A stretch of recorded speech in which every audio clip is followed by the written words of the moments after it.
ṣe dáadáa, dúpẹ́ lọ́wọ́ Ọlọ́run. So ká wá lọ sí Psalm 2.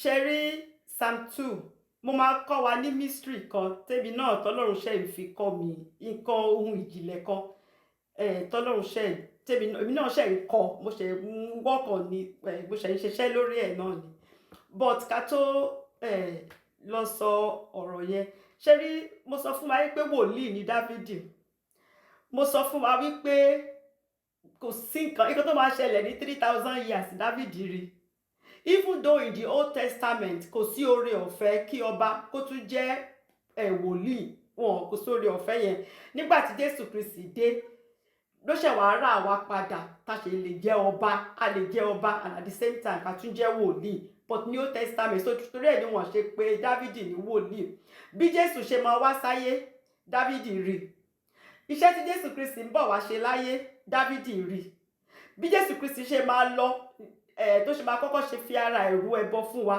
tó máa lọ gba kọ́kọ́rọ́ lọ́wọ́ Sátánì Dáfídì rí tó ṣe máa padà wá jókòó sórí àga bàbá rẹ̀ ní Zion ní Jerusalem for the millennial reign Dáfídì rí gbogbo ẹ̀ ní Dáfídì rí gbogbo ẹ̀ ló sì kọ sílẹ̀ so chapter Psalm 2 tá fẹ́ ṣe lénìí a máa gbọ́ ìkan tí Dáfídì sọ ẹ̀mí mímọ́ ó gba ẹni Dáfídì láti prophesy gbogbo nǹkan tí Jésù Kristi ń bọ̀ wá ṣe bí àwọn èèyàn àwọn ọba bí wọ́n ṣe máa ṣọ̀tẹ̀ tó máa gbógun tó ní fẹ́ kí Jésù Kristi kó jẹ ọba gbogbo ẹni Dáfídì sọ ṣùgbọ́n pé kò ní fi ṣe bọ́n ṣe gbógun tó Jésù Kristi yìí o ó máa ṣe nǹkan tó ń bọ̀ wá ṣe o tó bá sì ṣe é tán ó sì tún padà bọ̀ láti wá ṣèdájọ́ gbogbo ayé gbogbo ìjọba ayé ló sì máa wà lábẹ́ Jésù Kristi for the millennial reign àti pé lẹ́yìn yẹn pàápàá nígbà tá a bá parí millennial reign yẹn o Jésù Kristi ó sì ń kó àwọn àti tiẹ̀ tájé ti tiẹ̀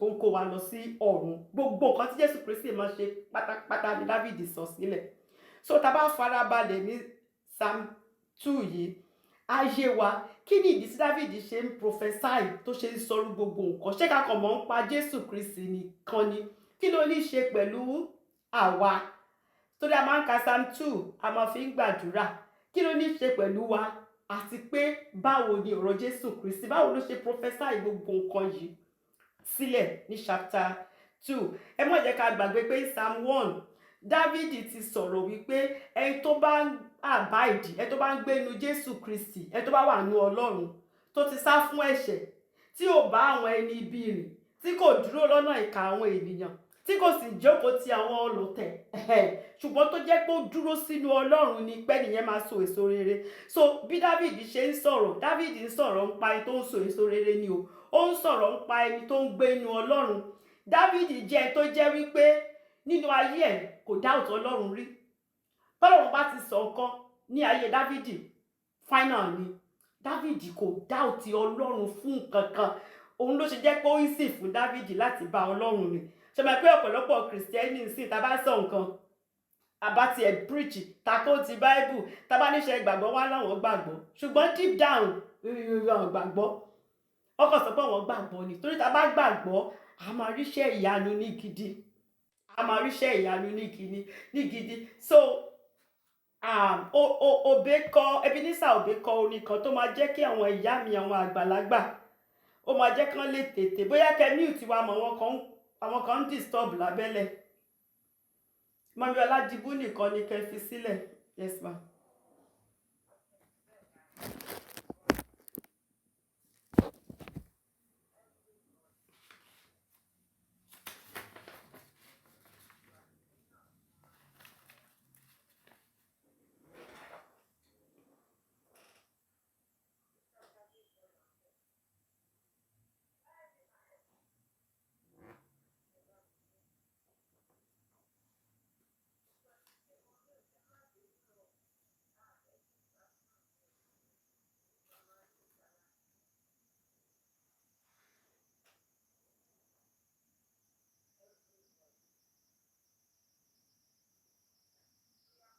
Okay ma so Ebenezer Obey kọ orin kan tó máa jẹ́ kí Psalm 2 kò yé àwọn màmá wa àwọn àgbàlagbà àwọn 18 wa àdómi ìmọ̀ bí wọ́n mọ̀ but àwọn tó ti ju 18 lọ ẹ máa mọ orin náà Ebenezer Obey sọ wípé Jésù Kristi nígbà tó ń bẹ láyé ṣe ló ń jí òkú dìde, ó lajú afọ́jú, ó mú wọn lára dá, ó tún ṣiṣẹ́ ìyanu, àmọ́ síbẹ̀síbẹ̀ kò tẹ́ wọn lọ́rùn rárá. Wọ́n purọ́ mọ́, wọ́n ṣèké mọ́, wọ́n ló ní ká má sanwó orí mọ́, àmọ́ síbẹ̀síbẹ̀ tí bàbá láṣẹ, bàbá ló rán mi wá kémi wá lò gbà tèmi, gbogbo àbínú ẹni o ẹ jẹ́ lọ dákẹ́ jẹ́jẹ́. So nǹkan tí Ebenezer Obey ń sọ ni wípé Jésù Kristi wá sínú ayé, bó ṣe ṣeṣẹ́ ìyanu tó ń ran àwọn èèyàn lọ́wọ́, kò tẹ́ àwọn aláṣẹ ayé lọ́rùn, kò tẹ́ àwọn èèyàn lọ́rùn. Níṣẹ́ ni wọ́n ń ṣọ̀tẹ̀. Ta ló gbé mi sí spíkà? Ṣèbọn ti mute gbogbo wa. Ẹ jẹ́ má jẹ́ distraction.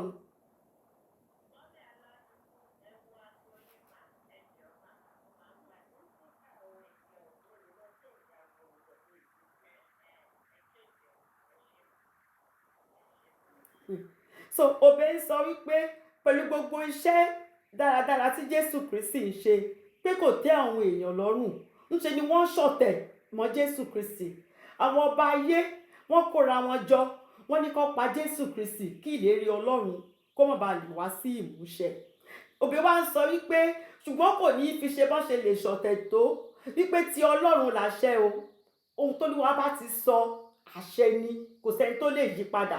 So Obey wá ń sọ wípé nítorí àwa jẹ́ ọmọ Jésù Kristi, nítorí bí Ọlọ́run ṣe sọ ń pa Jésù Kristi, bẹ́ẹ̀ lolúwa ṣe sọ ń pa àwa àtúnbí. Nítorí àwa náà ọba ni wá, a ti rà wá padà, we have been redeemed as king ní Revelation. Wípé so àwa náà èèyàn lè ṣọ̀tẹ̀, èèyàn lè gbógun, àwọn ẹni bí lè ṣe nǹkan tó wù wọ́n, pé ká má wọrí o, tí bàbá láṣẹ, pé kí gbogbo abínú ẹni ká lọ dákẹ́ jẹ́jẹ́. So nǹkan tó ṣẹlẹ̀ ní Psalm 2 òun ni Obey ló ti fi compose orin. So Psalm 2 royal psalm ni mo sọ fún wa pé màá máa sọ fún wa àwọn psalm yẹn. Psalm 1 wisdom psalm, Psalm 2 royal psalm, psalm ọba òun ni Psalm 2. Ó tọ́ka sí bíbọ̀ Jésù Kristi, bí Jésù Kristi ṣe máa dé, bó ṣe máa wá ṣiṣẹ́ tọ́lọ́run rán, bó tiẹ̀ tún ṣe máa kú pàápàá, tó ṣe máa tún jíǹde, tó máa tún padà wá jókòó sórí àga bàbá rẹ̀ ní Mount Zion ní Jerusalem for the millennial reign. Gbogbo ẹ̀ ni David sọ ní Psalm chapter 2. Jésù Kristi fúnra wọn gan sọ̀rọ̀ nínú Psalm 2 yìí. David ríran débi pé ó gbọ́ nǹkan tí Jésù Kristi, wọn àti ìbí Jésù ò tí ì dé o, ṣùgbọ́n David sọ ọ̀rọ̀ tí Jésù Kristi fúnra ẹ̀ gangan sọ, ó wà nínú Psalm 2. Jésù Kristi àtàwọn disciples ẹ̀gọ́ ẹ̀ rí pé ní gbogbo Psalm 2 ní gbogbo wọn ń kó tìjú, tó bá ti fẹ́ sọ̀rọ̀ wá rí fásì Psalm 2, tó bá fẹ́ ṣe nǹkan kan wá rí fásì Psalm 2, nítorí Psalm 2 gbogbo nípa Jésù Kristi òní Psalm 2, nípa ìjọba Ọlọ́run òní Psalm 2. 2 Samuel chapter 7 verse 16. 2 Samuel chapter 7 verse 16. Olúwa ṣèlérí fún Dávidi wípé ó máa fún Dávidi ní ọmọ, pé ọmọ náà ló máa jókòó sórí àga Dávidi forever, pé ẹni àmì òróró òun, ẹni tó ń fi àmì òróró tó ti fi yàn òun ni. Dávidi sì gba Ọlọ́run gbọ́ wípé ohun tọ́lọ́run bá ti sọ bẹ́ẹ̀ ló máa ṣe ń rí. Ṣùgbọ́n àwọn ọba ayé wọ́n try wọ́n gbìyànjú, wọ́n conspire, you know, torí wọ́n fẹ́ kí Jésù Kristi jẹ ọba, wọ́n tiẹ̀ fẹ́ ní kankan ṣe pẹ̀lú Jésù Kristi. Bàbá wọn Sátánì ló fẹ́ máa sìn, wọ́n fẹ́ òfin kankan, nítorí ẹ tó bá fẹ́ tẹ̀lé Ọlọ́run òfin wà tó láti tẹ̀lé, but wọ́n tiẹ̀ fẹ́ òfin, wọ́n kàn fẹ́ máa ṣe bó ṣe wù wọ́n ni. Tabadẹ̀ wá ka Matthew chapter 27 verse 1. Matthew 27 verse 1. Níṣẹ́ ló dàbí ẹni pé àwọn olórí àlùfáà yẹn àti àwọn àgbààgbà bẹ́ẹ̀ ni pé wọ́n fẹ́ succeed ni, but wọn irọ́ ló ń pa. Matthew 27:1 ló sọ wípé nígbà tí ó di òwúrọ̀ gbogbo àwọn olórí àlùfáà àti àwọn àgbààgbà gbìmọ̀ sí Jésù láti pa bọ́lá wọn fẹ́ pa pé báwọn bá kúkú pa ìlérí Ọlọ́run yẹn pé kò ní wá sí ìmúṣẹ. Ṣùgbọ́n nígbà tá a máa fi dé Colossians chapter 2:15, one of my favorite scriptures, Colossians chapter 2:15, ó sọ wípé ó sì ti já àwọn ìjọba mọ́mí wa ẹjọba ìbá mi kà ní Yorùbá. Colossians 2:15.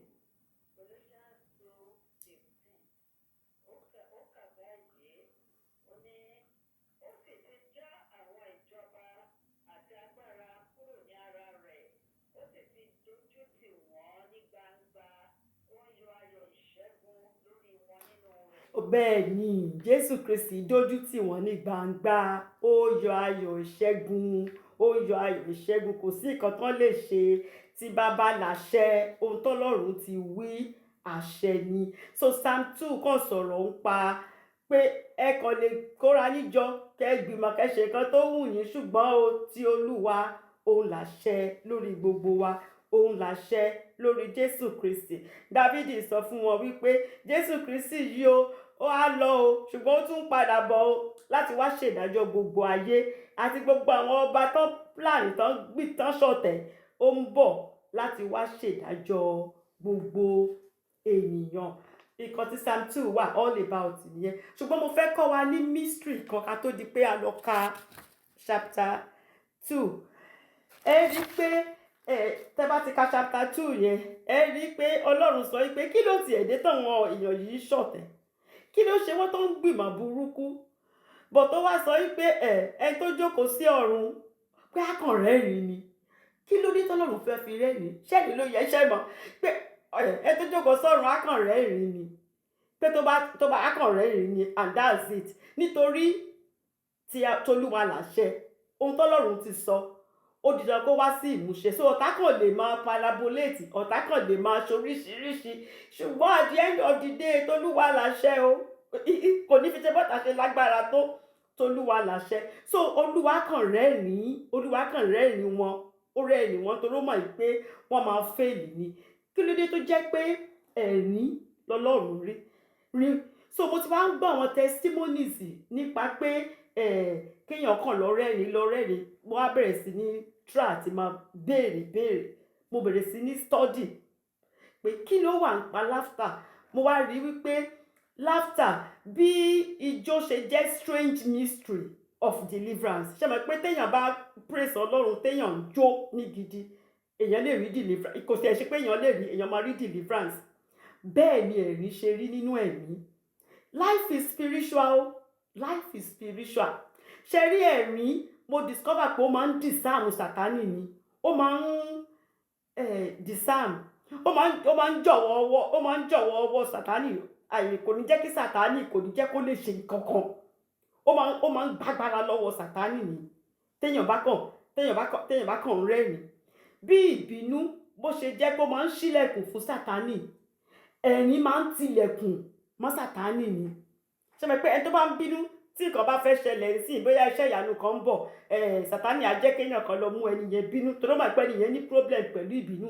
Tẹ́ni yẹn bá sì ti bínú, nǹkan yẹn á gbọ̀n dànù. So but ẹ̀rín tí nǹkan kan bá ń ṣẹlẹ̀ tọ́mọ Ọlọ́run kàn bẹ̀rẹ̀ sí ní rẹ́rìn. Kò kí ń ṣe pé kéèyàn rẹ́rìn without understanding o. With understanding ni wípé ó kàn ń tọ́ra ẹni Sátánì. Mo mọ èrò Ọlọ́run fún ayé mi.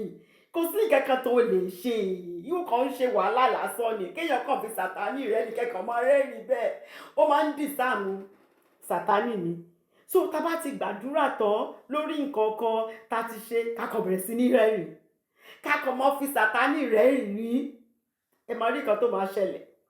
Nǹkan tẹ́tí rò pé big deal yẹn, ẹ kàn rí pé á kàn disappear ni.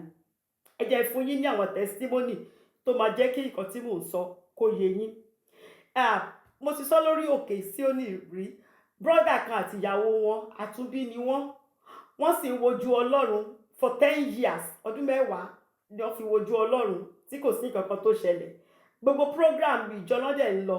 So wọ́n decide àti lọ bá bàbá wa ní Olúwa wípé kí ló dé, kí ló ṣẹlẹ̀ àwọn tó jọ ń lọ gbogbo prayer àbí tó ti lọ bá ń gbàdúrà fún àwọn tó ń wojú Olúwa wọ́n ti lóyún for 10 years and they are faithful gbogbo nǹkan ló ń ṣe kí ló dé táwọn ò lóyún so wọ́n ní kán kúnlẹ̀ kán gbàdúrà fún wọn wọ́n ní ẹ má gbàdúrà fún wọn ọ̀rọ̀ wọn ò ní ìdádúrà àwọn fúnra wọn ní wàhálà ara wọn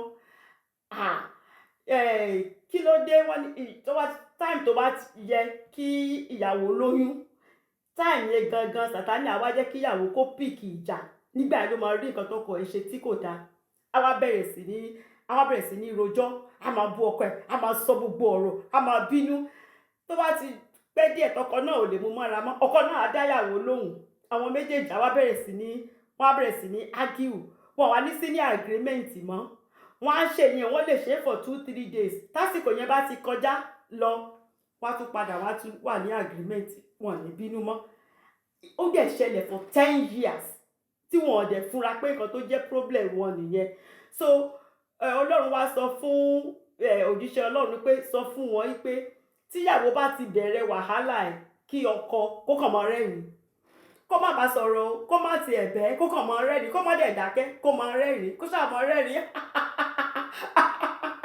just like that so ìgbà tán kúrò wọ́n rò pé ṣé kan tí bàbá wa bí Olúwa máa sọ nìyẹn èwo ní tẹ̀rín anyways ìgbà tí wọ́n dé lé tásìkò tún tó lóòótọ́ ìyàwó as usual ó tún ti píìkì kọ́ rẹ̀ ó tún ti bẹ̀rẹ̀ sí ní rojọ́ ó tún ti ń bínú ọkọ bẹ̀rẹ̀ sí ní rẹ́rìn ìṣe lọkọ bẹ̀rẹ̀ sí ní rẹ́rìn kàkàkàkàkàkàkàkà ìgbà tó yá ìyàwó fúnra ẹ̀ gan bẹ̀rẹ̀ sí ní rẹ́rìn ṣé mo pé laughter is contagious ìyàwó gan fúnra ẹ̀ bẹ̀rẹ̀ sí ní rẹ́rìn pé irú kíni òun sọ̀kan tó serious wọ́n ń rẹ́rìn ẹni ẹ̀ ṣá ni brọ́dà yìí bá rí throughout o ṣé mo pé oṣù yẹn gangan lọ́ lóyún kò pé 2 months oṣù yẹn gangan nítorí spirit burúkú tó ń fa wàhálà yẹn kò lè dúró bí tí ẹ̀rín kò lè dúró ẹ̀rí yẹn disarm spirit yẹn pátápátá ni ẹ̀rí yẹn disarm ẹ̀ so nígbà tí mo gbọ́ testimony yẹn mo sọ pé okay mo sì ń wọ́kọ̀ ni mo tún fẹ́ gbọ́ mọ̀ mo tún gbọ́ testimony sister kan náà tó pé ojú ẹ̀ máa ń le kókókókókó ni kò lọ́kọ òun náà lọ bá Dàdá Adébóyè dádì virgin lòun ò ti pé 30 something sìn òun gbàdúrà títí kò sí nǹkan kan kí ni kóun ṣe wọ́n ní òkè ẹ jẹ́ ká jọ gbàdúrà pé Olúwa ṣe Ọlọ́run ní pé sọ fún pé kó máa rẹ́rìn kò ń rẹ́rìn àwọn èèyàn máa ń sá fún ni ojú ẹ̀ máa ń le kókókókókó ni wọ́n ní dádì sọ pé àwọn gan notice gbà tó wọ ọ́fíìsì wọn lóòótọ́ pé ojú ẹ̀ le kókó ni ta ló fẹ́ẹ́ fẹ́ tójú ẹ̀ le kókó tínú ẹ̀ ò kì í dùn tí òun rẹ́rìn ṣe mọ̀ so wọ́n ní pé Ọlọ́run sọ pé kó lọ máa rẹ́rìn ọ̀rẹ́ o ṣọ̀rọ̀ àdúrà ṣáà máa rẹ́rìn ìwọ náà máa smile má jẹ́ kójú ẹ̀ máa le kókó bí ẹni tó ń jà ẹ̀ tí kó gbogbo ayé le lórí just that laughter sister yẹn within a year ó má rí lóòótọ́ o ó lọ́kọ o lóòótọ́ then mo tún wá gbọ́ the third one tó wá jẹ́ kí n mọ̀ pé kíní yìí mystery ní lóòótọ́ kó tó di pọ́lọ́run wá confirm pé ó máa ń disarm Sátánì ni nínú ẹ̀mí because life is spiritual ìránṣẹ́ Ọlọ́run lára wa lè mọ ìránṣẹ́ Ọlọ́run tí mò ń sọ ìyàwó wọn ní cancer stage 4 gbogbo ara wọn ti bàjẹ́ wọ́n ti ní pé ká máa gbé wọn lọ kọ́kọ́ lọ máa prepare àmọ́ ṣe máa lọ ṣe last kínní fún wọn kò sí treatment kankan tán lè fún wọn mọ́ everything was kò sí nǹkan tó kù but ọmọ wọn second son ni wọn ó wá rò pé Olúwa iye kan lè jẹ́ kí kíní ìṣẹ̀lẹ̀ kí ni testimony àwọn ó lóun wá lọ sí Christian bookshop ó lọ ń wá bóyá àti rí cancer survivor tó kọ ìwé ó wá rí ìwé kan laughter written by a cancer survivor or something ó lóun wá rà òun wá kà obìnrin yẹn sọ pé Ọlọ́run sọ fóun wípé kóun kàn lọ máa rẹ́rìn òun wá sọ wípé ẹ̀rín kẹ̀ pẹ̀lú gbogbo pain pẹ̀lú gbogbo bó ṣe ń ṣe òun báwo ni òun ṣe máa rẹ́rìn pé whatever you have to do all you need to do is take your mind off the disease and just begin to laugh pé ó kọ́kọ́ difficult fóun bẹ̀rẹ̀ but as time goes on ó lọ ń wo àwọn comedians ó lọ ń wo gbogbo wọn kìíní yẹn ó bẹ̀rẹ̀ sí ní rẹ́rìn ó dẹ̀ rí pé bóun ṣe ń rẹ́rìn sí bẹ́ẹ̀ ni ara òun wálẹ̀ sí bóun ṣe ń rẹ́rìn sí bẹ́ẹ̀ lára òun wálẹ̀ sí eventually she was cancer free just laughter so mi ṣe rí ọ̀rọ̀ Ọlọ́run kò kí n ṣe pé ká kàn fetí gbọ́ ká dẹ̀ gbàgbọ́ ká má engage ẹ̀ téèyàn bá engage kí ni engage mọ̀ ká má mú un ṣe tá a bá engage bí ẹni tí kò gbọ́ ni kò make any difference so téèyàn bá gbọ́rọ̀ Ọlọ́run téèyàn bá gbàgbọ́ téèyàn sì engage ẹ̀ so èmi náà wá rí i pé bóyá lóru tí n bá gbàdúrà tán tí mo gbàdúrà tán kankan tó ká mi lára tí n bá gbàdúrà tán máa kàn bẹ̀rẹ̀ sí ní rẹ́yìn ní Satan shame on you tí bá máa fi ṣèyẹ tán bàbá ńlá orun gidi ni máa sùn bàbá tí bá máa fi jí láàárọ̀ problem yẹn á ti dìtẹ̀ mọ́lẹ̀ so mo ní màá share pẹ̀lú yín ṣẹ́rí laughter just like dancing is a strange mystery ohun ìjìnlẹ̀ fún ìtúsílẹ̀ ni ta lè máa lò fún ìtúsílẹ̀ so gbogbo eléyìí táwọn ọba ń ṣe àwọn ọba ayé ń ṣe tán ń pariwo tán ń ṣe gbogbo ẹ̀ Ọlọ́run kàn rẹ́rìn ni nítorí Ọlọ́run mọ̀ wípé tolúwa làṣẹ wọ́n kàn ṣe lásán ni kò sí ìkankan tán lè gbé wa ṣe wọ́n kàn waste time wọn wọ́n ń waste owó wọ́n ń waste effort wọn ni kò sí ìkankan tán lè gbé wa ṣe Job chapter 5 verse 22 nígbà tá a ṣe Job ó sọ fún wa ní Job chapter 5 verse 22 wípé verse yẹn kó lágbára gan torí Job ń sọ ń bẹ̀ wípé nígbà ìyàn pé kakàn máa rẹ́rìn pé ẹ fi ìparun rẹ́rìn ni tẹ́ bá ti rí nǹkan tó ń bọ́dà yín ẹ kàn máa rẹ́rìn just laugh so mo wá rí pé wow this thing is a mystery indeed even David yìí kọ Psalm 37 verse 12 to 13 Psalm 37 verse 12 to 13 ó sọ wípé ènìyàn búburú di rìkíṣí sí olóòótọ́ ó sì pa ehín rẹ̀ kéké sí i lára ní verse 13 ó ní olúwa yóò rẹ́rìn rẹ̀ olúwa máa fi ṣe yẹ̀yẹ́ ni torí olúwa mọ̀ pé ọjọ́ rẹ̀ bọ̀ àkókò ìdájọ́ dé ó máa forí gbàdájọ́ ni so ńgbà tọ́lọ́run bá ń rẹ́rìn ọ̀tá kí ló yẹ káwa ọmọ Ọlọ́run ṣe káwa náà fọ̀tá ṣe yẹ̀yẹ́ ṣùgbọ́n kí lọmọ Ọlọ́run máa ń ṣe ọmọ Ọlọ́run máa lọ ká síbi kan ní sísá mi kò yé yín nìkan tó ń go through yìí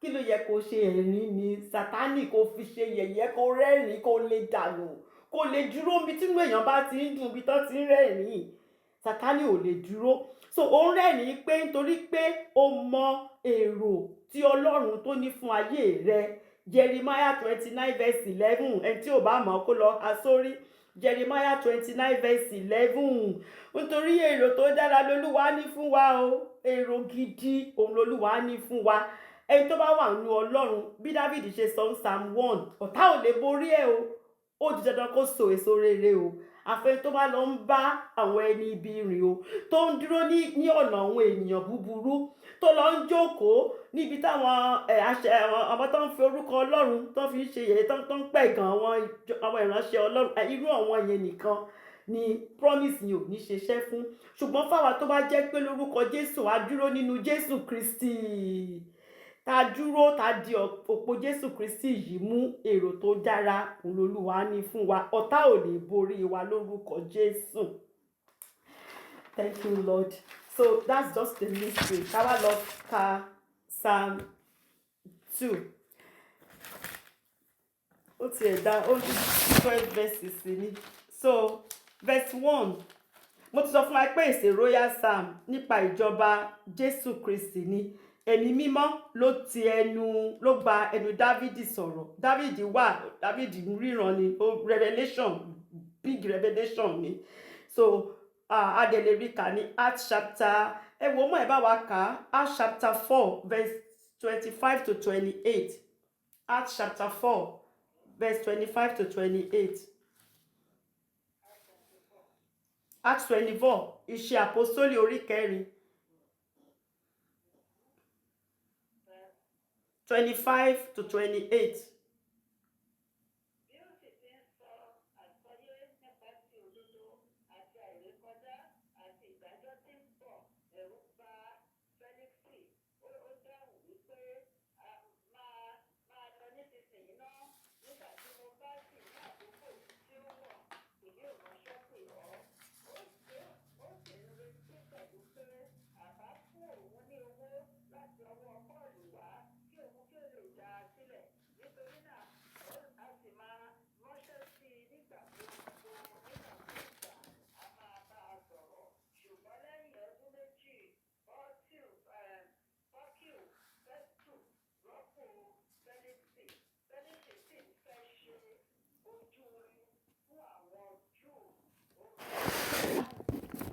ṣé Acts 4 ṣé o lẹ̀ ń kà yẹn 25 to 28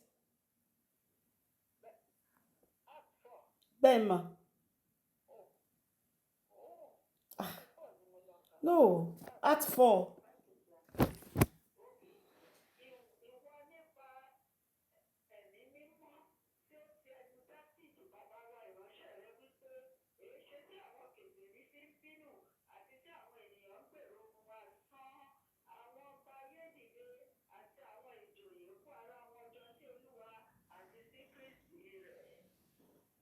To 28, continue, ma.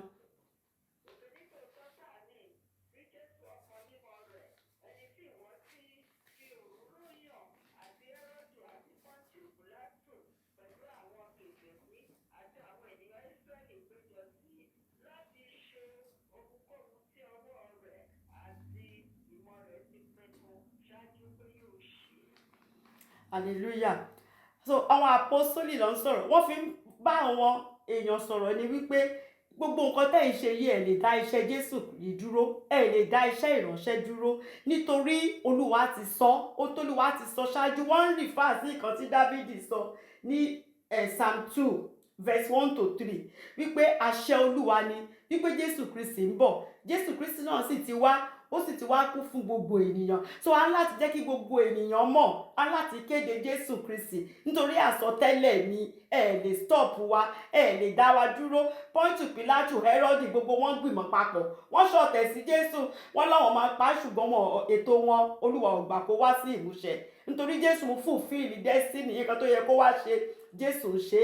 So à ń jíṣẹ́ ìyìn rere ni, ẹ lè dá wa dúró nítorí tí Olúwa òun ni àṣẹ. So verse 1 ó kàn sọ pé èé ṣe tí àwọn orílẹ̀-èdè, ìbéèrè lọ́lọ́run fi bẹ̀rẹ̀ o. Jehovah Olúwa Ọlọ́run Ísírẹ́lì gangan ló ń sọ̀rọ̀ tí Dávídì ṣe ń kọ sílẹ̀. Èé ṣe tí àwọn orílẹ̀-èdè fi ń bínú fùfù àti tí àwọn ènìyàn ń gbèrò ohun asán. Kí ló dé tí àwọn kèfèrí, àwọn aláìgbà, àwọn tó ń gba Ọlọ́run gbọ́, kí ló dé tó fi ń bínú? Kí ló dé tí wọ́n ṣe ń gbèrò ohun asán? Wọ́n sì ń ṣe up till today o, kò ṣe pé wọ́n ti dúró, wọ́n sì ń ṣe títí di èní lọ.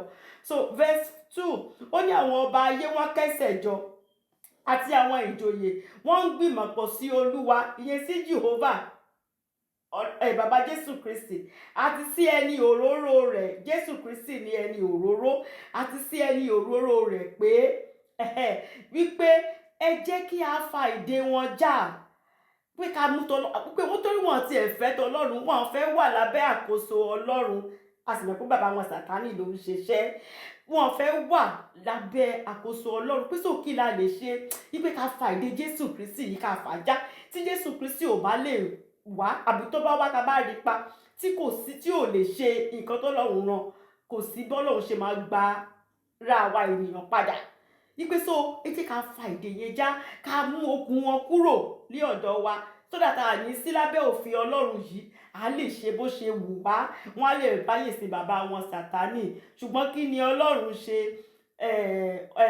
Dávídì sọ wípé ẹni tó jókòó ní ọ̀run, ìyẹn bàbá Jésù Kristi, Olúwa Ọlọ́run Ísírẹ́lì, ó ní yóò rẹ́rìn wọn ni. Olúwa yóò yọ ṣùtì sí wọn, Olúwa kàn fi wọ́n ṣe yẹ̀yẹ́ ni. Nígbà tó Ọlọ́run rẹ́rìn, Ọlọ́run ń dì sáàmù gbogbo wọn ni, Ọlọ́run ń dì sáàmù gbogbo ẹ̀mí tó ń gbénu gbogbo wọn, so that ẹ̀mí àṣìṣe á bá gbogbo wọn tí ẹ̀mí mọ̀nà tó mọ́ gbé gbà, tí Jésù á fi wá, tó máa fi ṣiṣẹ́ tó yẹ kó ṣe, tí Jésù á sì kú, tá sì tún fi jíǹde, tá sì tún padà wá. Olúwa kàn rẹ́rìn wọn, Olúwa fi wọ́n ṣe yẹ̀yẹ́ ni. Àwọn èèyàn yìí wọ́n fẹ́ gbára wọn sílẹ̀ lọ́wọ́ Ọlọ́run pátápátá ni, bí Sátánì ṣe. Wọ́n fẹ́ máa dá ìjọba ara wọn ṣe. Nǹkan tó fẹ́ ṣe nìyẹn, ká lè máa control the whole world, ká lè máa ṣe bó ṣe wù wọ́n, ká máa sin bàbá wọn Sátánì. Ṣùgbọ́n Olúwa sọ wípé yẹ̀yẹ́ ni, asán ni, kò sí nǹkan kan tó lè ṣe, nítorí ó di dandan kí Jésù wá, ó di dandan kí Jésù wá ṣiṣẹ́ tó yẹ kó ṣe. Jésù sì máa wá jókòó sórí àga bàbá rẹ̀ ní Mount Zion lórúkọ Jésù.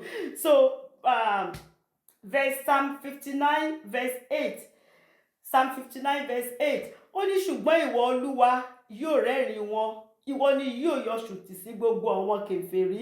Prophet Dáfídì náà ló ń sọ eléyìí o ní Psalm 59 verse 8 wípé àwọn kèfèrí gbogbo, kò kí ń ṣe àwọn tó ṣọ̀tẹ̀ mọ́ Jésù nìkan o, àtàwọn tó ń ṣọ̀tẹ̀ sí àwa ọmọ Ọlọ́run, gbogbo àwọn tí wọn ò ní Jésù, gbogbo àwọn tó jẹ́ pé Sátánì ló tán wá ń darapọ̀ mọ́ wa, tí wọ́n ń ṣe ètò pé wọ́n ṣọ̀tẹ̀ ni, ọ̀tẹ̀ ni wọ́n láàrin wa, kò ṣe pé wọ́n wá láti wá gba Jésù, ṣùgbọ́n wọ́n wá ṣiṣẹ́ bàbá wọn Sátánì ni.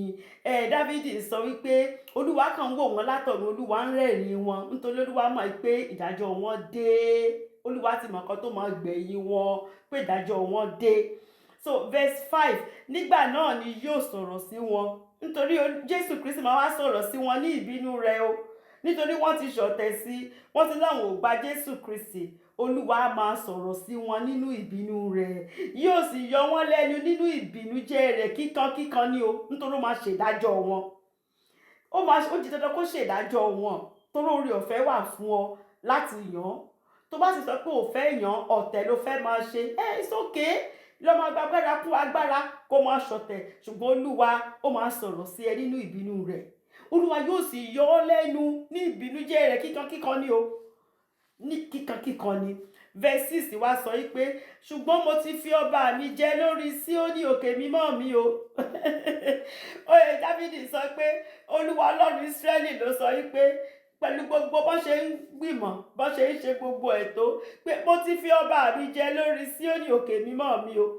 Irú bọ́lọ́run ṣe fìyà wá ní Olúwa, bó ṣe fi ṣe olórí lórí òkè Síónì yìí, ẹ tó bá kàn lóhun ṣe wàhálà, ó ń ṣe ra ẹ̀ ní, ó kàn máa gbàdájọ́ Ọlọ́run ni, nítorí Ọlọ́run ti fi wọ́n sórí òkè Síónì, kò sí bàbá ńlá ẹni tó lè yí padà, wọn tí ìbí ẹni náà wọn sì lè bí. So Dáfídì sọ wípé ṣùgbọ́n mo ti fi ọba mi jẹ lórí Síónì òkè mímọ́ mi, mo ti fi jẹ, ó ń padà bọ̀ wá jókòó sórí àga bàbá rẹ̀ ní Mount Zion ní Jerusalem, kò sí nǹkan tẹ́ lè ṣe sí. So ní verse 7, Jésù Kristi ló wá ń sọ̀rọ̀, Dáfídì rí gbogbo kìíní tó ń kọ sílẹ̀ ni o. Jésù Kristi ló wá ń sọ̀rọ̀ ní verse 7. Jésù ń sọ wípé èmi ó sì ròyìn ìpinnu Olúwa, ìyẹn ni pé màá ròyìn ìpinnu bàbá mi, nǹkan tó wà lọ́kàn bàbá mi tó fẹ́ ṣe, èmi ń bọ̀ wá sáyé láti wá ròyìn ìpinnu Olúwa. Ipe torí Olúwa ti wí fún mi pé èmi ni ọmọ rẹ, ìwọ ni ọmọ mi, lónìí ni mo bí ọ. Nígbà tí Jésù sì dé lóòótọ́, ṣe bá rí ní Luke chapter 3 verse 22. Luke chapter 3 verse 22. Nígbà tí John the Baptist tó fẹ́ ṣe ìrìbọmi fún Jésù Kristi, kí ló ṣẹlẹ̀? Ẹ̀mí mímọ́ sì sọ̀kalẹ̀ sí orí rẹ̀ lé àwọ̀ àdàbà. Ohùn kan sì ti ọ̀run wá tí ó wí pé ìwọ ni àyànfẹ́ ọmọ mi, ẹni tí inú mi dùn sí gidigidi. So àríbẹ́ so Jésù Kristi sọ pé ẹ má fi gbogbo nǹkan tó ń ṣe yẹn ẹ fi wọ́n sílẹ̀, èmi ń bọ̀, mo máa dé, mo sì máa wá ròyìn ìpinnu bàbá mi, mo máa jẹ́ kí gbogbo wa yé gbọ́ ń pa ìpinnu bàbá mi, torí Olúwa ti sọ fẹ́mi o wípé èmi ni ọmọ rẹ̀, lónìí ni mo bí ọ. A sì rí ka New Testament lóòótọ́, bí Dáfídì ṣe rí bẹ́ẹ̀ la ṣe rí ka New Testament.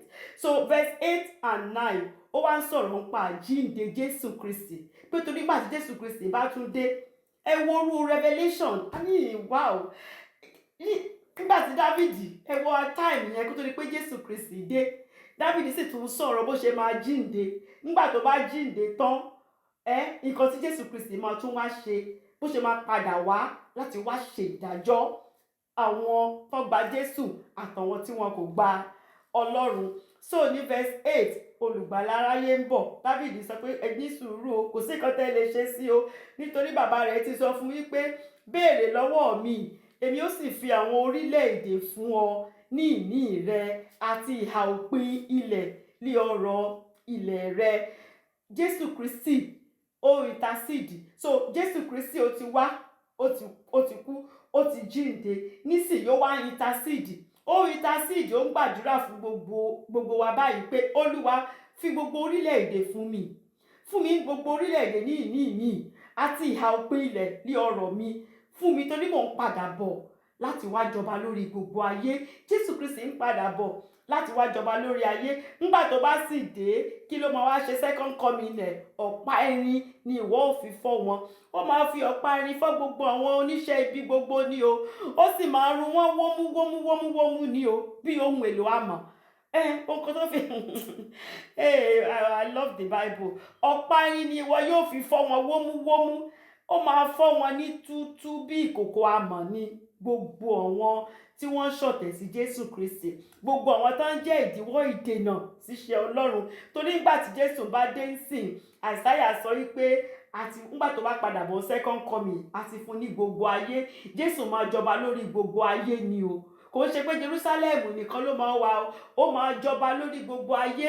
Gbogbo àwọn tí kò kì í ṣe titi rẹ̀ a máa fi ọ̀pá irin òun náà máa fi wó gbogbo wọn wómúwómí o. Àwa tó wá jọmọ Ọlọ́run gbogbo tá wà láyé, òkú tó tiẹ̀ ti kú nu Kristi pàápàá gbogbo wọn máa jíjí. Jésù Kristi máa wá ṣe millennial reign o. Mountain tẹ lọ lórí mọ ní Israel tẹ́rí mọ Zion tá wà lórí ẹ̀ tá fi ń gbàdúrà yìí. Jésù Kristi máa jókòó sórí ìtẹ́ bàbá rẹ̀ o, ìtẹ́ bàbá rẹ̀ Dávidi. Láti ibẹ̀ ló ti máa rúùlù the whole world, gbogbo àgbáyé pátápátá òní Jésù ló máa rule. Àwa náà irú ìlérí bẹ́ẹ̀ wà fún wa ní ìwé ìfihàn. Ẹ jọ̀ọ́ bá mi ka Revelation chapter 2 verse 26 to 27. Revelation 2 26 to 27. Ìwé ìfihàn orí kejì ẹsẹ̀ ìkẹrìndínlọ́gbọ̀n sí ìkẹtàdínlọ́gbọ̀n. Thank you, Lord.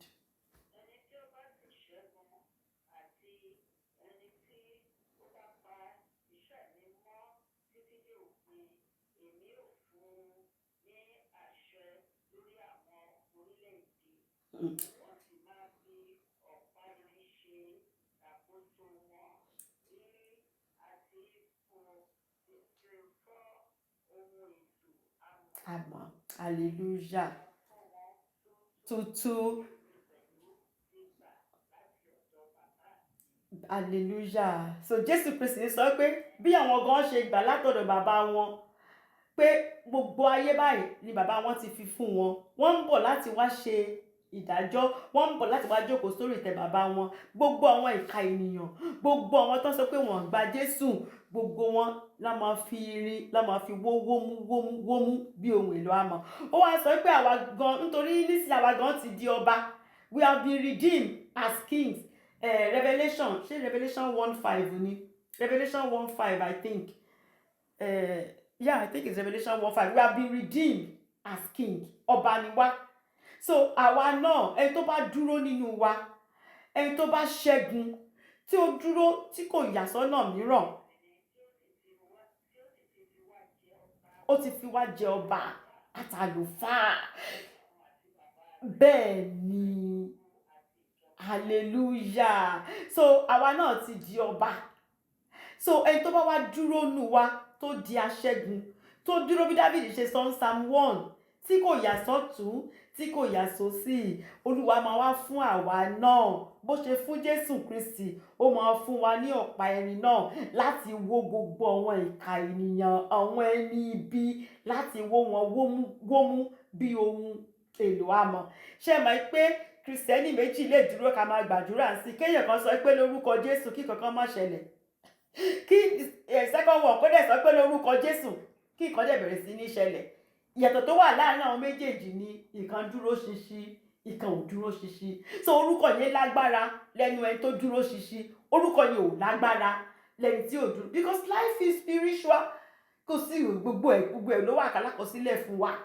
Kò sí nǹkan tá a ṣe lóru o, ní olókùnkùn o, nínú ìmọ́lẹ̀, gbogbo ẹ̀ ló wà lákọọ́lẹ̀, gbogbo ẹ̀ ni. So Jésù sọ pé irú ìlérí tí bàbá òun ṣe fún òun yìí, àwa náà irú ìlérí bẹ́ẹ̀ àwa náà ni òun fi fún wa bí bàbá òun ṣe fi fún wa. So àwa náà tá bá dúró ṣinṣin, tá di aṣẹ́gun, àwa náà wọ́n máa fún wa ní ọ̀pá irin yẹn láti fi wó àwọn èèyàn ìkà, láti fi wó wọn wómú. Matthew chapter 25 verse 31 to 32. Matthew 25 verse 31 to 22. Ó ní pé Jésù Kristi jókòó lórí ìtẹ́ ògo rẹ̀ o. Kò sí kan tí Sátánì lè ṣe ń pa ẹ́ o. Níwájú rẹ̀ ni a ó sì kó gbogbo orílẹ̀-èdè ní o. Kò ṣe Ísírẹ́lì nìkan, kò ṣe Amẹ́ríkà nìkan. Gbogbo orílẹ̀-èdè pátápátá ni o. Kò la máa kó síwájú rẹ̀ o. Ó di dandan. Ó di dandan. Àtẹ̀yìn tó ṣe dáadáa, àtẹ̀yìn tó ṣe kà. Àwọn tí ò wá gba Jésù Kristi, a wá fi ọ̀pá irin, àfi wó wọn wómú ó di dandan kí ìlérí kó ṣẹ. Gbogbo nǹkan tí Dáfídì sọ arípò ti ń ṣẹ pé Jésù Kristi ń bọ̀, Jésù Kristi dé, Jésù Kristi tó bá kú ó máa jíǹde, ó sì máa padà wá jókòó sórí ìtẹ́ bàbá rẹ̀ ní Mount Zion. Ìyẹn là ń dúró dè sí his second coming, the millennial reign. Jésù Kristi ń bọ̀, ó di dandan kó jókòó sórí Mount Zion, kó sì ṣe ìjọba àkóso gbogbo orílẹ̀-èdè. So verse 10 wá sọ pé ǹjẹ́ nítorí náà ṣé ẹ ti gbọ́, ẹni tó bá lọ́gbọ́n ẹ gbọ́n dáadáa o, pé ǹjẹ́ nítorí náà kí ẹ̀yin kí ó gbọ́n o, ẹ̀yin ọba, kí a sì kọ́ yín ẹ̀yin onídàájọ́ ayé, ẹ̀yin tẹ́ rò pé ẹ ní ìmọ̀, ẹ rí nǹkan ju àwọn kan lọ, kò sí nǹkan tẹ́ ẹ mọ̀, ẹ rí spiritual, nǹkan tẹ́ ẹ rí kò débí kankan o. Ẹni tó jẹ́ ìbẹ̀rẹ̀ àti òpin òun ló ń sọ̀rọ̀ o. Ẹni tó rí ìbẹ̀rẹ̀ tó sì rí òpin òun ló ń sọ̀rọ̀. Ó ní ẹ lọ gbọ́n, ẹ má jẹ́ kí Sátánì tàn yín, ẹ lọ gbọ́n ẹ̀yin onídàájọ́ ayé, ẹ̀yin ìka ènìyàn, ẹ lọ gbọ́n. Ó ní verse 11, ó ní ẹ fi ìbẹ̀rù sí Olúwa o, ẹ wá rìrì níwájú Olúwa, ẹ wá fi ìbẹ̀rù kẹfi sí Olúwa, kí ẹ sì máa yọ̀, ẹ máa yọ̀ tí ẹ̀yin ti ìwárìrì ní o. Nítorí kí ni? Nítorí tẹ́ ẹ bá wá sí Ọlọ́run, tẹ́ ẹ gba Jésù Kristi yìí, ìdájọ́ ń bọ̀ o, ó di dandan o, kò sí nǹkan tá a lè ṣe ń pa ìdájọ́ máa dé, kò sẹ́ni tó lè dá dúró. Ó ní pé advice Dáfídì ló wá advice wa o ní verse 12 o. Dáfídì wá sọ pé fi ẹnu kò ọmọ náà lẹ́nu o, kó má ṣe bínú. Kí nìyẹn mean? Ìyẹn ni pé kó submit o, jọ̀wọ́ ara rẹ sílẹ̀ fún Jésù Kristi ló ń jẹ́ bẹ́ẹ̀. Dáfídì sọ pé mo gbà yín yànjú ni o, advice ni o, a lè force yín o, ṣùgbọ́n fẹnu kò ọmọ náà lẹ́nu. Tó bá submit, tó bá jọ̀wọ́ ara ẹ sílẹ̀ fún Jésù Kristi, kí o má ṣe bínú, kò ní bínú sí ọ, torí tó bá bínú, ẹni tó bá bínú sí máa ń ṣègbé lé ọ̀nà rẹ̀ ni o. Ẹni tí Jésù bá bínú sí, Jésù ò ní bínú sí wa lórúkọ Jésù. Ẹni tí Jésù bá bínú sí, ó máa ń ṣègbé ni, torí tí ìbínú rẹ̀ bá lọ rú díẹ̀, ẹni tí ìbínú rẹ̀ bá rú sí, kò sí nǹkan tó kù, ṣe mọ̀ pé iná ajónirun ni, consuming fire ni, pátápátá ènìyàn finish nìyẹn. Ṣùgbọ́n wá sọ fún wa pé ìbùkún ni fún gbogbo àwọn tí ó gbẹ́kẹ̀ wọn lé o. Gbogbo àwọn tá gbẹ́kẹ̀lé Jésù Kristi kò ní fi ṣe irú kan téèyàn ńlá kọjá. Ìbùkún ni fún gbogbo wa o, nítorí a gbẹ́kẹ̀ wa lé Jésù Kristi. Ọ̀tá ò lè borí wa o, kò ní fi ṣe gbogbo nǹkan tó bá ṣe wọn lè borí wa. Dáfídì ó fi wá lọ́kàn balẹ̀ ni, ṣùgbọ́n wá ń kìlọ̀ fún àwọn tí kò gba Jésù Kristi, tí wọ́n rò pé àwọn ọgbọ́n tí Sátánì ti tàn jẹ, àtàwọn tó jẹ́ pé wọ́n ti gbàgbọ́ nínú Ọlọ́run, àwọn ò tiẹ̀ sí Sátánì o, ṣùgbọ́n wọn kàn gbàgbọ́ pé Ọlọ́run kan wà níbì kankan. Dáfídì náà advice ni o pé ẹ tètè ẹ wá jọ̀wọ́ ara yín fún Jésù Kristi, kó máa submit to him o, fi ẹnu kò ọmọ náà lẹ́nu o, kí ó má ṣe bínú, torí tó bá bínú díẹ̀, ẹni tó bá bínú sí máa ń ṣègbé ni o, ó máa ń ṣègbé ni. Ṣùgbọ́n fún gbogbo àwa tá gbẹ́kẹ̀ wa lé, ìbùkún òun ni fún gbogbo wa, ìbùkún òun ni fún gbogbo wa. Psalm 34 verse 8, Psalm 34 verse 8, ó sọ pé tọ́ ọ wò kí o sì rí pé rere ni Olúwa, alábùkún fún òun ni ọkùnrin náà tí ó gbẹ́kẹ̀lé. Ẹni tó bá gbẹ́kẹ̀lé Jésù Kristi nìkan ló wá sáyé o. Ẹni tí kò bá ní Jésù Kristi, ó kàn wá nájà, ó dẹ̀ parí ẹ̀ sọ́jà ni o, ó wá gbàbẹ̀ lọ hellfire, ìyẹn ò ní jẹ́ ìpè tiwa lórúkọ Jésù. So Psalm 2, Dáfídì kàn conclude pẹ̀lú warning ni, pẹ̀lú ìkìlọ̀.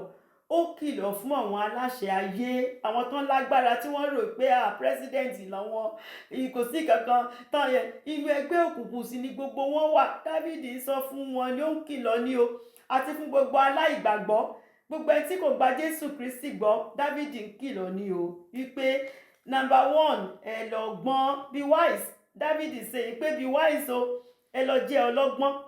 Ìkejì, ó ní pé be warned, ẹ gbọ́ ìkìlọ̀ o. Dáfídì sọ pé ẹ gba ìkìlọ̀, ìkìlọ̀ lélẹ́yìí o, à ń kìlọ̀ fún yín ni o pé Jésù Kristi ń padà bọ̀ o, ó ń padà bọ̀ láti wá ṣèdájọ́ ayé, ó ń padà bọ̀, kò sẹ́ni tó lè dá dúró, kò sẹ́ni tó lè stop ẹ o. Ìkẹta, ó ń sọ pé serve the Lord with fear, fi ẹ̀rù sí Olúwa o, don't be careless with God. Má fẹ̀ṣẹ̀ ṣeré, má fẹ̀ṣẹ̀ sá fún ẹ̀ṣẹ̀, dúró ṣinṣin nínú Jésù Kristi yìí kó lè di overcomer, kó lè di overcomer. Kò sí middle way o, bá ṣe sọ lọ́sẹ̀ tó kọjá, kò sí pé tí bá ṣe díẹ̀ màá tún ṣe, kò rí bẹ́ẹ̀. Tó bá fẹ́ kúkú gbóná kó kúkú gbóná fún Jésù, tó bá dẹ̀ fẹ́ tutù kó tutù. Dávídì sọ pé serve the Lord with fear, fi ẹ̀rù sí Olúwa. Ìkẹrin, ó ní pé rejoice with trembling o, kò ṣe pé inú rẹ̀ ń dùn kó ti fàyè ẹ̀ fún Jésù, lóòótọ́ ni ayọ̀ kúnnú wa, ṣùgbọ́n pẹ̀lú ìbẹ̀rùbojo ni o, with trembling ni o, pẹ̀lú ìwárìrì, that's the word. Ẹ yọ̀ pẹ̀lú ìwárìrì ni o, kò ṣe pé kí ká má lọ ṣàṣìṣe tí Dávídì fún rẹ̀ gan tó wá lọ ṣe. So inú wa ń dùn, ṣùgbọ́n pẹ̀lú ìwárìrì ni wípé àwa jẹ́ ọmọ Ọlọ́run. Ó tún wá ń sọ ìkarùn ni wípé kiss the Son, kiss the Son, that means submit to Jesus Christ o. Fi gbogbo ẹ̀ sílẹ̀ fún Jésù, fàyè rẹ fún pátápátá. Gba Jésù Kristi sínú ayé rẹ, gba Jésù Kristi sínú ayé rẹ. The final warning ni wípé ìdájọ́ ń bọ̀ o, ọjọ́ ìdájọ́, ọjọ́ ẹ̀rù, ọjọ́ ìdájọ́, ọjọ́ ẹ̀rù ni o. Ìkìlọ̀ ìparun tó ń bọ̀. Dávídì sọ wípé ẹ lọ kóníkálùkù kó lọ ṣọ́ ara rẹ̀, kóníkálùkù ẹni tó bá mọ̀ pé òun fẹ́ gba Jésù kó kúkú dúró ṣinṣin. Èyí tó bá dẹ̀ mọ̀ pé Sátánì yìí lòun fẹ́ kúkú mọ̀ sí, it's alright, too bad. So ẹ jẹ́ wá conclude pẹ̀lú wípé do we need to fear the Son's anger? Ṣé a nílò láti bẹ̀rù ìbínú Jésù Kristi ọmọ Ọlọ́run? Tó Dávídì sọ pé ẹ bẹ̀rù Jésù yìí o, ẹ jọ̀wọ́ ara yín fún. Kí ló dé tí Dávídì ṣe sọ pé a láti bẹ̀rù Jésù? Ṣé a láti bẹ̀rù Jésù ni? Nítorí ẹni tí ò bá bẹ̀rù Jésù tí ò jọ̀wọ́ ara rẹ̀ sílẹ̀ fún, ọ̀run àpáàdì ni o, hellfire ló ń lọ o, hellfire ló ń lọ straight o. Ẹni tí ò bá ti gba Jésù Kristi kò sóore ọ̀fẹ́ fún o, oore ọ̀fẹ́ ṣì wà báyìí o kí Jésù tó dé second coming. Mọ́mí wa ìjẹ́ bá mi ka 2 Thessalonians chapter 1, 2 Thessalonica kejì orí kìíní ẹsẹ̀ ìkeje sí ìkẹsàn-án. 2 Thessalonians chapter 1.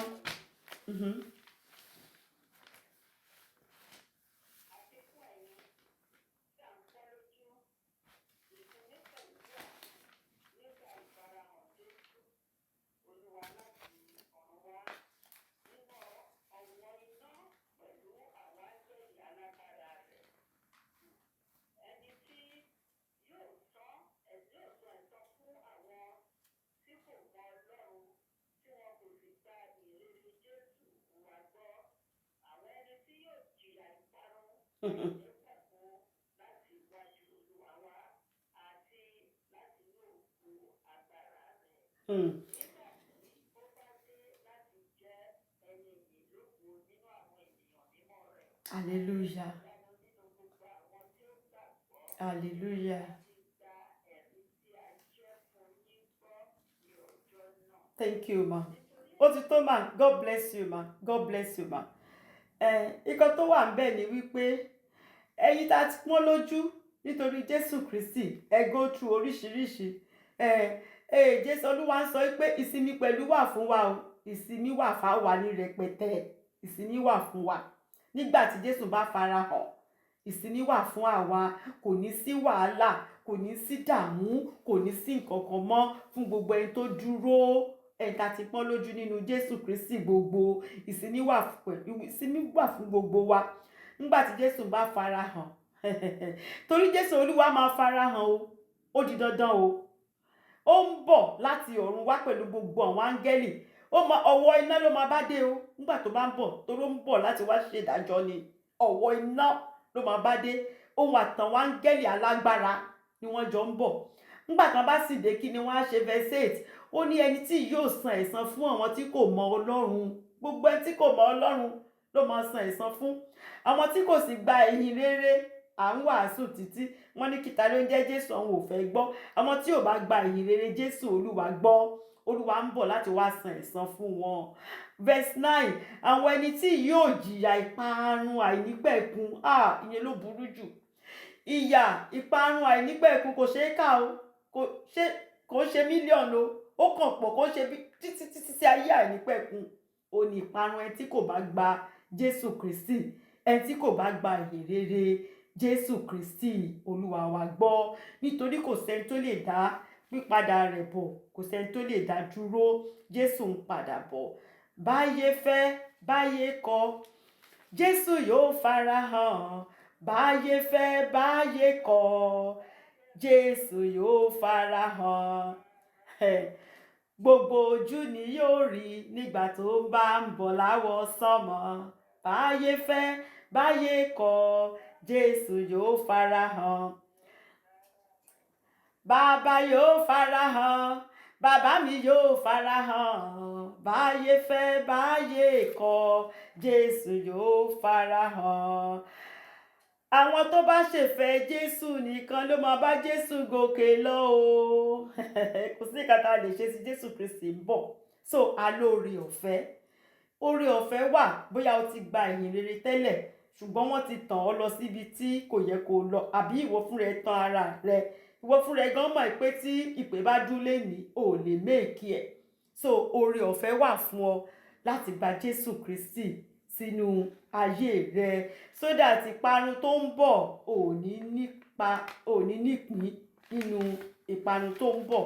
Tó bá wà lórí òkè Síónì, tó bá mọ̀ ipò ti ṣe tán láti fi ayé èṣù ẹ̀ṣẹ̀ sílẹ̀, kó jẹ́ ká jọ gba àdúrà wípé Olúwa, mo máa ra mi gẹ́gẹ́ bí ẹlẹ́ṣẹ̀.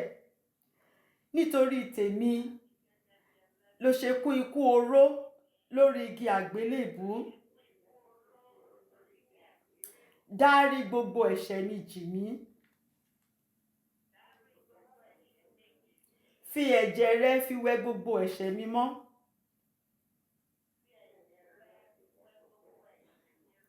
Èmi náà fẹ́ bá ọ jíǹde bó ṣe jíǹde lọ́jọ́ kẹta.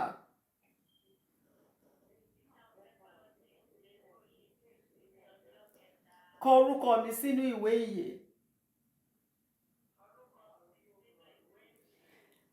Tó bá sọ pẹ̀lú gbogbo ọkàn rẹ lóòótọ́, Olúwa á kọ orúkọ rẹ sínú ìwé ìyè. Sátánì á sì fi ọ́ sílẹ̀. Wàá ráyè, wàá nífọ̀kànbalẹ̀, wàá ní àlàáfíà láti sin Ọlọ́run nítòótọ́. Lọ́jọ́ náà àjọ ríra wa, àjọ yọ̀mọ́ra wa lórúkọ Jésù. Thank you and the Lord bless you all in Jesus' name. Mami Oladipu, thank you.